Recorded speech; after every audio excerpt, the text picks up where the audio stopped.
السلام علیکم رحمۃ اللہ وبرکاتہ۔ آج کا جو ہمارا ٹاپک ہے وہ ہے تذکرہ ابو البشر حضرت آدم علیہ السلام۔ حضرت آدم علیہ السلام اور قرآنی مضامین۔ اور یاد کرو جب تمہارے رب نے فرشتوں سے فرمایا میں زمین میں اپنا نائب بنانے والا ہوں، بولے کیا اس کو نائب کرے گا جو اس میں فساد پھیلائے اور خون ریزیاں کرے، اور ہم تجھے سراہتے ہوئے تیری تسبیح کرتے اور تیری پاکی بولتے ہیں۔ اللہ تعالیٰ نے فرمایا مجھے معلوم ہے جو تم نہیں جانتے، اور اللہ تعالیٰ نے آدم علیہ السلام کو تمام اشیاء کے نام سکھائے، پھر سب اشیاء کو ملائکہ پر پیش کر کے فرمایا سچے ہو تو ان کے نام بتاؤ۔ بولے پاکی ہے تجھے، ہمیں کچھ معلوم نہیں مگر جتنا تو نے ہمیں سکھایا ہے، بے شک تو ہی حکمت والا ہے۔ فرمایا اے آدم بتا دے ان سب اشیاء کے نام۔ جب اس نے انہیں سب کے نام بتا دیے، فرمایا میں نہ کہتا تھا کہ میں نہ جانتا ہوں آسمانوں اور زمینوں کی سب چھپی ہوئی چیزیں، اور میں جانتا ہوں جو کچھ تم ظاہر کرتے ہیں اور جو کچھ تم چھپاتے ہیں۔ اور یاد کرو جب ہم نے فرشتوں کو حکم دیا کہ آدم علیہ السلام کو سجدہ کرو تو سب نے سجدہ کیا سوائے ابلیس کے، منکر ہوا اور غرور کیا اور کافر ہو گیا۔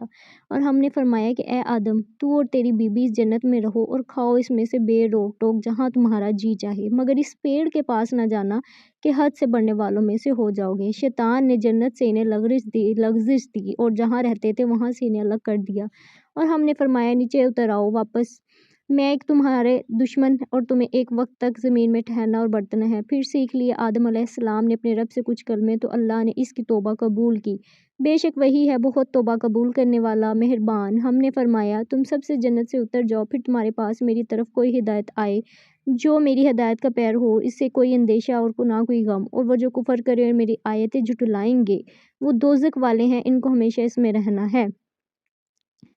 اِنَّ مَثَلَ عِیسیٰ عِندَ اللہِ کَمَثَلِ آدَمَ خَلَقَهُ مِن تُرَابٍ ثُمَّ قَالَ لَهُ کُن فَیَکُون۔ سورہ ال عمران۔ حضرت عیسیٰ علیہ السلام کی کہاوت اللہ جل شان کے نزدیک آدم علیہ السلام کی طرح ہے، اسے مٹی سے بنایا پھر فرمایا ہو جا تو وہ فوراً ہو جاتا ہے۔ اے لوگو اپنے رب سے ڈرو جس نے تمہیں ایک جان سے پیدا کیا اور اسی میں سے ایک جوڑا بنایا، ان دونوں سے بہت سے مرد عورت پھیلا دیے۔ اللہ سے ڈرو جس کے نام پر مانگتے ہو، رشتوں کا لحاظ رکھو، بے شک اللہ ہر وقت تمہیں دیکھ رہا ہے۔ یا ایھا الناس انا خلقناکم من ذکر وانثی علیکم قواعد۔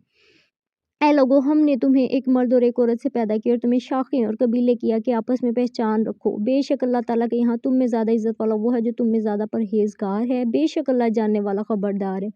هو الذی خلقکم من نفس واحدۃ وجعل منها زوجها لیسکن علیہا۔ وہی ہے جس نے تمہیں ایک جان سے پیدا کیا اور اس میں اس کا جوڑا بنایا کہ اسے چین پائے۔ وَلَقَدْ خَلَقْنَاكُمْ وَفِيهَا تُخْرَجُونَ۔ اور بے شک ہم نے تمہیں پیدا کیا پھر تمہارے نقشے بنائے، پھر ہم نے ملائکہ سے فرمایا کہ آدم کو سجدہ کرو تو وہ سب سجدے میں گرے مگر ابلیس یہ سجدہ والوں میں نہ ہوا۔ فرمایا کس چیز نے تجھے روکا کہ تو نے سجدہ نہ کیا جب میں نے تجھے حکم دیا تھا؟ بولا میں اس سے بہتر ہوں، تو نے مجھے آگ سے بنایا اور اسے مٹی سے بنوایا۔ فرمایا تو یہاں سے اتر جا، تجھے نہیں جچتا کہ یہاں رہ کر غرور کرے، نکل تو ہے ذلت والوں میں۔ بولا مجھے فرصت دے دیں اس دن تک کہ لوگ اٹھائے جائیں۔ فرمایا تجھے مہلت ہے۔ بولا تو قسم اس کی کہ تم نے مجھے گمراہ کیا تو میں ضرور تیرے سیدھے راستے پر ان کی ٹانگ میں بیٹھوں گا، پھر میں ضرور ان کے پاس آؤں گا، ان کے آگے اور ان کے پیچھے اور ان کے دائیں اور ان کے بائیں، تو ان میں سے اکثر کو شکر گزار نہ پائے گا۔ فرمایا تو یہاں سے نکل جاؤ، راندہ ہوا ضرور جو ان میں سے تیرے کہے پر چلا، میں تم سب سے جہنم بھر دوں گا۔ اے آدم تو اور تیرا جوڑ جنت میں رہو، تو اس سے جہاں چاہو کھاؤ اور اس پیڑ کے پاس نہ جانا کہ حد سے بڑھنے والوں میں ہو گئے۔ پھر شیطان نے ان کے جی میں خطر ڈالا اور ان پھر کھول دیے ان کی شرم کی چیزیں جو ان سے چھپی تھی، اور بولا تمہیں تمہارے رب سے ان پیڑ سے اس لیے منع فرمایا کہ کہیں تم دو فرشتے ہو جاؤ یا ہمیشہ جینے والے، اور ان سے قسم کھائی کہ میں تم دونوں کا خیر خواہ ہوں۔ تو اتار لائے انہیں فریب سے، پھر جب انہوں نے وہ پیڑ چکھا ان پر ان کی